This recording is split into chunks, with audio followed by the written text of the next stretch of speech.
পটুয়াখালীতে গত ৩ দিন ধরে থেমে থেমে বৃষ্টিপাত অব্যাহত রয়েছে। এর ফলে চরম ভোগান্তিতে পড়েছে সাধারণ মানুষ।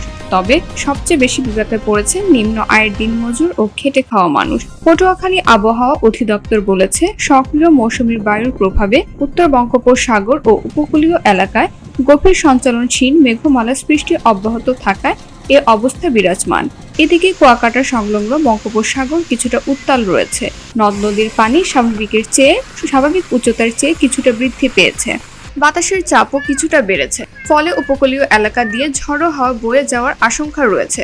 আবহাওয়া অফিস থেকে পটুয়াখালী পায়রা বন্দর সহ দেশের সমুদ্র বন্দরকে ৩ নম্বর স্থানীয় সতর্ক সংকেত দেখিয়ে যেতে বলা হয়েছে।